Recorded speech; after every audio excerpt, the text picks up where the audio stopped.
Only later that the victim got to know that they were police officers. Usually they come dressed like bandits. Stormed into a family house in another area, took a young, beating him up, and the neighbors were wondering what was happening. Then ended up at Alabo. I'm sure you all followed that story, where at the end of the day, they also, just like in this case, they wrote a statement and forced the young man to admit that a crime that he had not committed. Because it made it to the media, because this story made it to the media, there are thousands of such cases.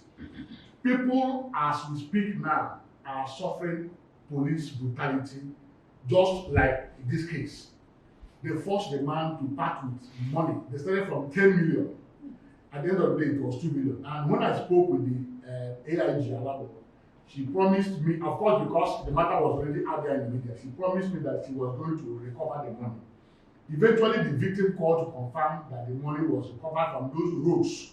But I told the AIG, it is not enough to recover money from criminals in police who extort people, who torture people, force them to admit to crimes they have not committed. And then you say you recover the money. What about dismissal? What about prosecution for crime? Because a police officer who does this type of thing is a kidnapper. Yes. Now, and if you note in this case now, the pattern is very recognizable.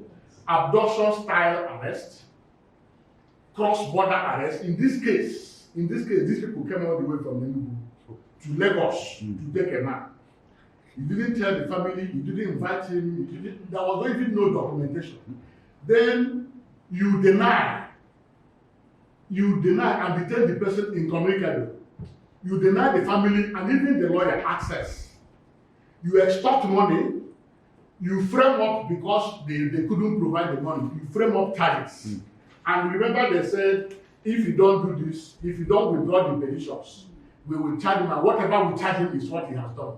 Clearly, this is vengeance. This is banditry. And so, extortion, frame up, and look at the collusion with the courts. The same magistrate that said was not around was actually around. In other words, they wanted to deny them access to the charge sheet, which will enable them go to court to challenge the framed up allegation. And you had when they said the IPO was not around. So you arrest a citizen, detain him, and then you say the IPO is not around, as if a particular officer is, I mean, there are other people there. Of course, if he drums there, so case will not. So you also had the police say that they should pay the police for coming to abduct his relative. So to pay them for coming to abduct, because they came from Enugu, you have to pay them for the fuel. They came to abduct your family member, they want you to pay them.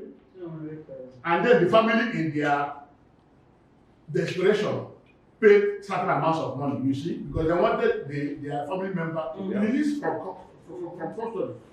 Then you see that it was the media publicity that forced the police to begin to speak to them.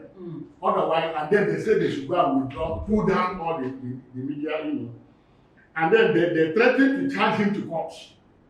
And whatever they charge him is what he has done. So you see, in just like the case of Alabo, in this case, you also put in written statement. They write a statement for you and force you to sign what you have done. That is to incriminate you. So they accuse him of financing IPOP. I'm sure you remember the case of Gloria Okoro, the 21-year-old girl who was arrested in Imo State by the intelligence the response team. And she had been in detention for 70 days before the family got to know. They converted her into a slave.